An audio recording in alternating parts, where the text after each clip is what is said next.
Olá, olá, olá, minha gente. Vamos continuando aqui, ó, a nossa leitura Origens Lessa, Evangelho de Lázaro, um romance ambientado todo na época de Cristo.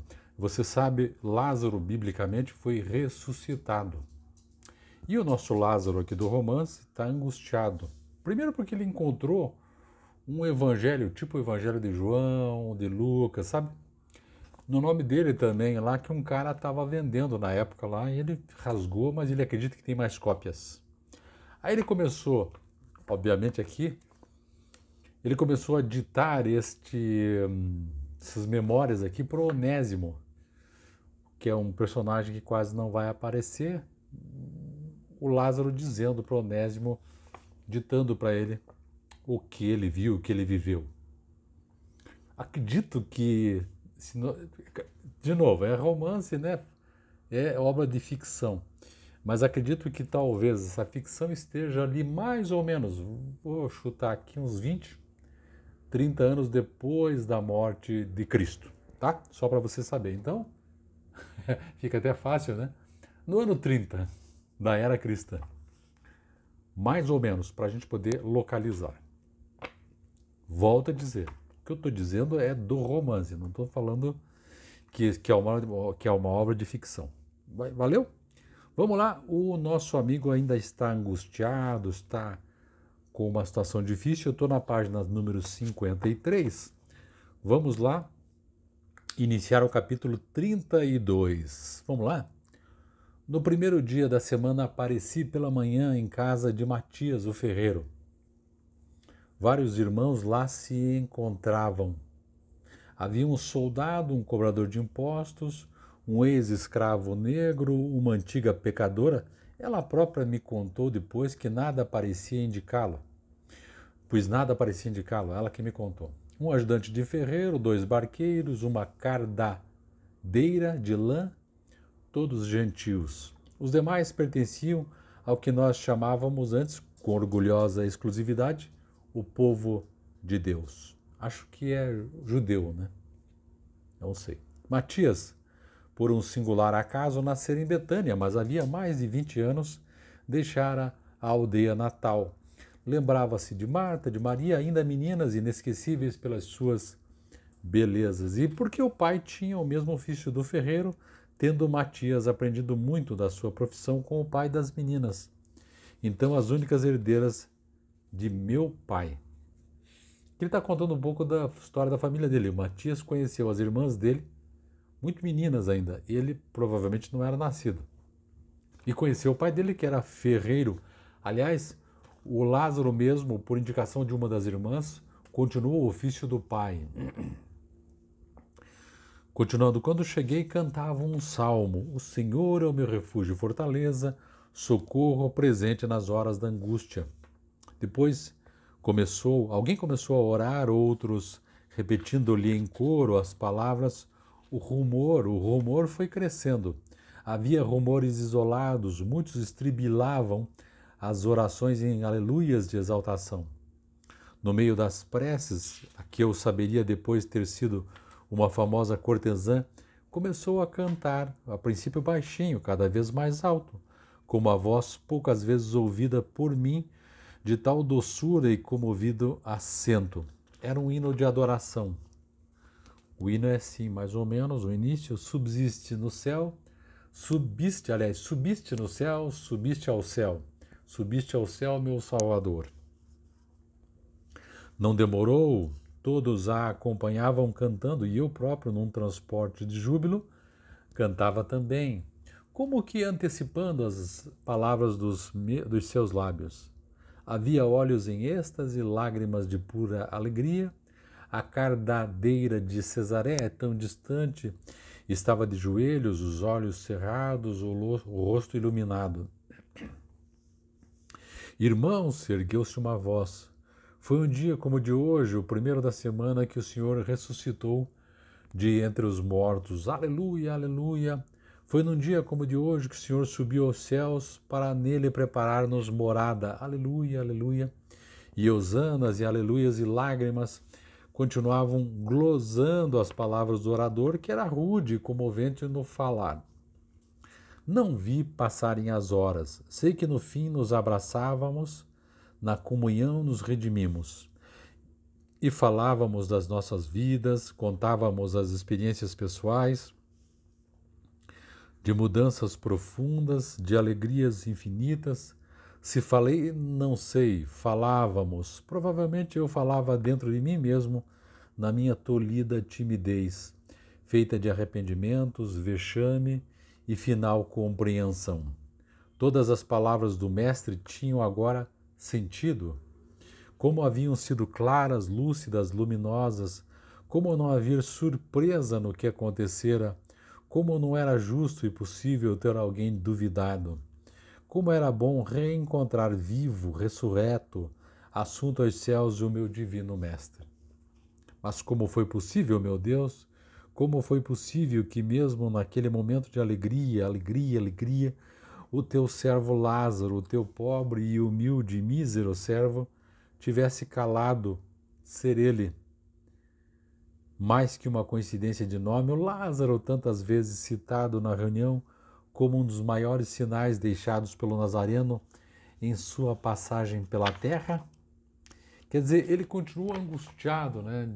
Porque ele se escondia, se esconde, e o fato dele se esconder faz com que ele sofra muito mais, né?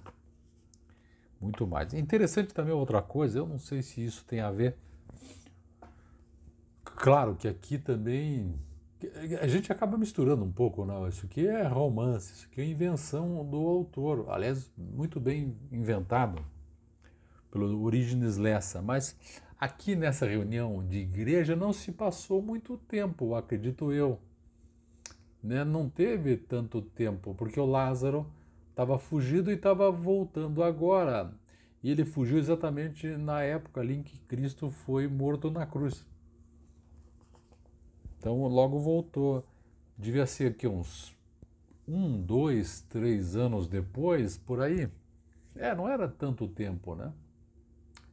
E veja, claro, aqui no romance já tinha, a religião já estava estabelecida. Do ponto de vista histórico, eu não sei se foi assim, porque demorou para que ela se estabelecesse um pouco mais. Claro que as pessoas se reuniam, mas aqui me deu a impressão que era algo já mais organizado, né? Mas enfim. Outra coisa que me chamou a atenção é que aqui a morte de Jesus Cristo tinha, aliás, porque a morte tinha sido há pouco tempo, Jesus, sei lá, poderia até aparecer, né? Ou o Espírito Santo, não sei como é que funcionaria isso na história também, mas foi opção do Orígenes Lessa não colocar mais nada nesse sentido. Vamos continuando, que a leitura está muito boa, e eu estou na página 54, agora vou começar o capítulo 33. 33, Cidade de Cristo. Vamos lá, voltei em festa para Betânia, ou para Jerusalém, que ficava tão perto. Tudo agora fazia sentido. Eu não tivera o privilégio, não fora digno, afinal, de ter aquele grande privilégio, alijado pelas minhas fraquezas, mas outros inúmeros o tinham dito. Haviam contemplado a face do Messias depois de voltar da sepultura. Tomé, que eu tão bem conhecera, e se não participara das minhas fraquezas era muito igual a mim no íntimo, atormentar das suas dúvidas, fora convidado pelo Mestre a ver de perto, a tocar com suas mãos os sinais dos cravos e ferros do seu martírio, as chagas, né? Tudo isso atestava a glória do Senhor. Até soldados romanos, segundo fui ouvindo no meu regresso feliz, os soldados romanos confirmaram tais fatos, por mais que muitos silenciassem ou mentissem mesmo, pagos pelos sacerdotes e pelos fariseus, que viram na ressurreição do Messias a desmoralização da sua doutrina. Doutrina deles, acredito que não de Cristo, porque isso já estava programado, né? Fui pelo caminho verificando a revolução que se operava no seio dos nossos. Novos discípulos se multiplicavam, pululavam os grupos novos de conversos que anunciavam o evangelho nascente, reunindo-se no primeiro dia de semana para louvar o Mestre, divino e agradecer a salvação que lhe concedera com seu sacrifício na cruz. Maravilhosa era a aproximação daqueles grupos, eles cantavam e alguns quase bailavam de alegria. Os que haviam visto subir, os que o haviam visto subir, esperavam para muito breve a sua volta, para o estabelecimento do seu reino definitivo. As autoridades se atemorizavam, assoladas pelos fariseus.